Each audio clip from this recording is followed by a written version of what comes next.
Bonjour à tous et bienvenue dans cette nouvelle vidéo. Aujourd'hui, on va parler des transformations chimiques.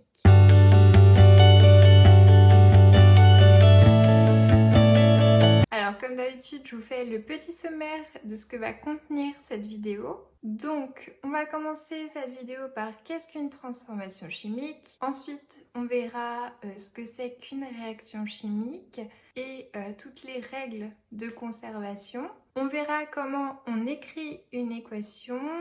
On parlera des espèces qui sont spectatrices. On parlera de la stoichiométrie. On fera quelques exemples d'équations. Ensuite, le réactif limitant, les transformations chimiques endothermiques et exothermiques, et on finira par la synthèse chimique. Donc la définition d'une transformation chimique, c'est tout simplement qu'une transformation chimique, c'est une transformation au cours de laquelle des espèces sont consommées et des espèces sont produites. Donc tout simplement, vous comprenez que dans une réaction chimique, les espèces chimiques ne sont pas conservées, contrairement aux éléments chimiques qui, eux, sont conservés.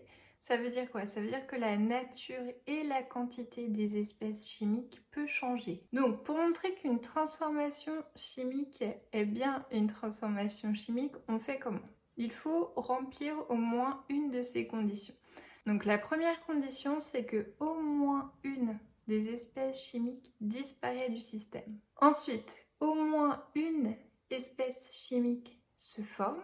Ensuite, la troisième, c'est au moins une espèce chimique a sa quantité qui diminue. Et la quatrième, au moins une espèce chimique a sa quantité qui augmente. Donc il faut remplir au moins une de ces conditions pour qu'on ait une transformation chimique. Donc si vous n'avez pas vu ma vidéo sur les transformations physiques, donc la différence entre les transformations physiques et les transformations chimiques, c'est qu'au cours des transformations physiques, les espèces chimiques se conservent, alors qu'au cours des transformations chimiques, elles ne se conservent pas. Et la différence avec les transformations nucléaires, c'est que les éléments chimiques se conservent dans les transformations chimiques, mais pas dans les transformations nucléaires. Donc petit à petit, on va modéliser cette transformation chimique. Vous savez qu'on va finir par écrire des équations. Donc comment ça fonctionne?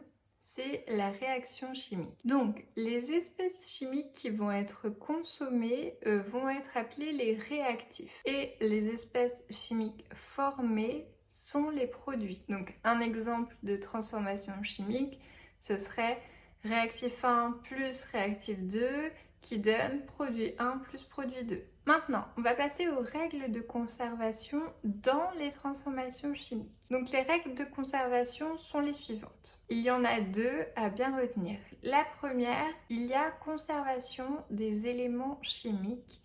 Et la deuxième, il y a conservation des charges électriques. Donc ça implique d'autres choses, mais en fait tout vient de ces deux règles, d'accord? Mais on va un petit peu parler ensemble de ce que ça implique. Donc le fait qu'il y ait conservation des éléments chimiques implique que donc les réactifs sont constitués des mêmes éléments que les produits. Et donc la conservation de la charge électrique totale implique que la charge des réactifs est égale à la charge des produits. Donc maintenant on va passer à la partie comment écrire une réaction d'équation chimique qui soit bien équilibrée. Pour que votre réaction soit bien équilibrée, que votre équation soit bien équilibrée, il va falloir respecter bien sûr les règles de conservation. Mais il y a une méthode et un ordre à respecter pour écrire une équation. Donc je vais vous expliquer ici la méthode. Je pense que je referai une vidéo, donc n'hésitez pas à surveiller de ce côté-là pour apprendre à équilibrer ces équations, c'est une partie importante de ce chapitre. Donc la première étape quand on fait une équation de transformation chimique, c'est qu'on va prendre tous les éléments chimiques, donc les réactifs, les produits, et on va les marquer avec leur formule chimique. Donc par exemple, si vous avez du méthane plus du dioxygène, dans quels sont les produits, vous allez mettre CH4 plus O2. Vous allez vraiment marquer leur formule chimique. Donc, la deuxième étape, c'est ajuster cette équation avec les coefficients stoichiométriques. Donc d'abord, qu'est-ce qu'un coefficient stoichiométrique? Donc le coefficient stoichiométrique, c'est le nombre qu'on ajoute devant la formule chimique et ce nombre va permettre de modifier le nombre d'entités chimiques qui vont intervenir dans cette équation. Donc petite remarque, quand on n'a pas de coefficient stoichiométrique, c'est qu'en fait on a 1. Donc on va reprendre notre exemple du méthane et du dioxyde d'oxygène. Ça nous donne du CO2 plus de l'H2O. Donc on va placer des coefficients stoichiométriques pour répondre aux règles de conservation des éléments chimiques, mais aussi des charges électriques présentes. Pour équilibrer cette équation, on va tout d'abord faire le bilan de tout ce qu'on trouve du côté des réactifs. Donc on trouve du méthane, donc CH4 et O2. Il va falloir regarder combien on trouve de chaque élément. Donc du carbone, on trouve un élément, de l'hydrogène, on en trouve 4, et de l'oxygène, on en trouve 2. Et de l'autre côté, on va faire la même chose avec les produits. Du côté du produit, on a CO2 plus H2O. Donc pareil, on n'a qu'un carbone. Au niveau des hydrogènes, on en a 2 dans le H2O. Et au niveau des oxygènes, par contre, ici, on en a 3. Donc, on va ajuster les éléments à tour de rôle. Donc, on va commencer par le carbone. Le carbone, il y en a un de chaque côté, comme je vous l'ai dit. Donc, pour l'instant, on n'y touche pas. Donc, maintenant, les hydrogènes. Donc, il y en a 4 dans le méthane et il y en a seulement 2 dans l'eau. Donc, on va multiplier par 2 l'eau, mettre un coefficient stoichiométrique de 2 devant l'eau pour qu'il y en ait 4 de chaque côté. Et maintenant, il ne restera plus que l'oxygène. Donc, l'oxygène, vu qu'il est dans les réactifs avec le O2 et vu qu'il est élément unique, on va le faire en dernier, vu que c'est ce qui va nous permettre de finaliser cette équation. Et vous pouvez toujours prendre cette astuce si vous avez un élément simple quelque part dans votre équation, alors finissez par cet élément. C'est lui qui va vous permettre d'ajuster à la fin. Donc vu qu'on a mis 2 à H2O, donc ça nous fait 4 oxygènes du côté des produits et 2 du côté des réactifs. Donc on va multiplier par 2, mettre le nombre stoichiométrique 2 devant le dioxygène. Donc la dernière étape, c'est vérifier les charges électriques présentes et modifier les nombres stoichiométriques si nécessaire. Ici, dans mon exemple, tous les éléments sont neutres, donc il n'y a pas nécessité de modifier les nombres stoichiométriques, mais vous pouvez très bien avoir des charges électriques dans d'autres exemples, donc sachez que c'est la dernière étape. Alors, comme je vous l'avais dit, on va parler maintenant des espèces qui sont spectatrices. Donc, les espèces spectatrices dans une transformation chimique, ce sont des espèces qui sont présentes dans le système, qui sont là, mais qui n'interviennent ni en tant que réactif, ni en tant que produit. Donc, ces espèces, elles peuvent très bien avoir une influence sur la transformation chimique, ça veut dire par exemple l'accélérer ou alors la ralentir, mais elles ne participent pas à la transformation chimique, donc on ne la fait pas apparaître dans l'équation. Maintenant, la stoichiométrie. Donc la stoichiométrie, comme on l'a vu plus haut quand on a rédigé ensemble une équation, la stoichiométrie, en fait, c'est l'ensemble de tous les nombres stoichiométriques qu'on a mis dans notre équation. Donc ces coefficients, ils indiquent quoi? Ils indiquent tout simplement les proportions dans lesquelles il va falloir nos réactifs pour former les produits. Donc par exemple, dans notre exemple du CH4 plus 2O2, il va falloir un CH4 plus 2O2 pour pouvoir former CO2 plus 2H2O. Si je n'ai pas ces 2O2, si je n'en ai qu'un par exemple, je ne vais pas pouvoir former ces produits dans ces proportions-là. Donc il y a quelques équations simples qu'on va voir ensemble qu'il faut impérativement que vous sachiez. Donc la combustion du méthane en faisait partie, l'exemple qu'on a pris pour les points au-dessus.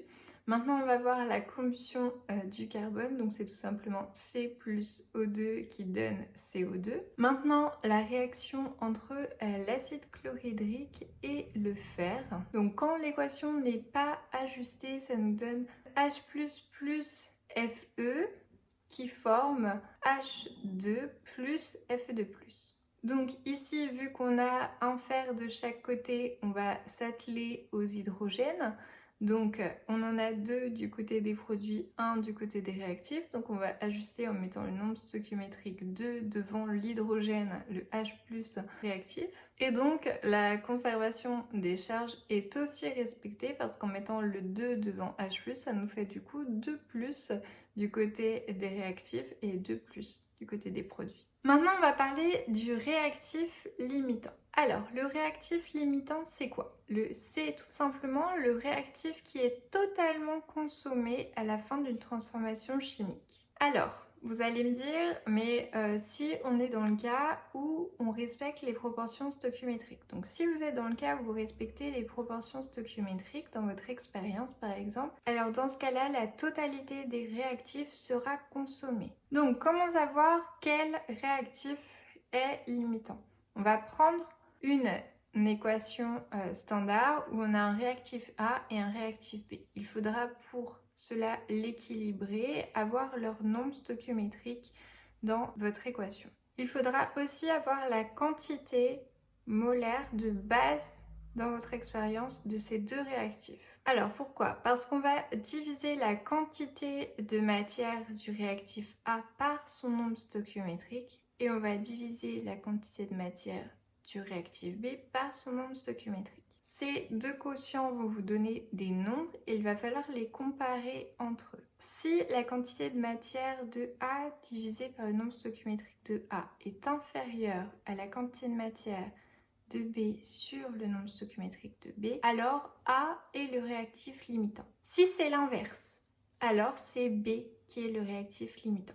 N'oubliez pas que vous devez prendre les quantités de matière initiale. Alors, au niveau des transformations chimiques endothermiques et exothermiques. Donc vous vous souvenez que endothermique, c'est celui qui absorbe l'énergie thermique et exothermique, celui qui libère de l'énergie thermique. Et donc on va parler à la fin donc de la synthèse chimique. Donc la synthèse chimique, c'est quoi? C'est la production d'une espèce chimique au cours d'une transformation chimique. Donc pour ça, vous avez souvent utilisé ce qu'on appelle le chauffage à reflux. Donc je vous expliquerai son fonctionnement dans une autre vidéo. Et une technique qui est souvent utilisée, c'est la chromatographie. Donc la chromatographie, ça sert à quoi? Ça sert à vérifier qu'une espèce chimique obtenue est pure et de confirmer du coup sa nature. Donc je vous ferai une vidéo un petit peu plus en détail pour que vous voyez bien comment marche la chromatographie, son système.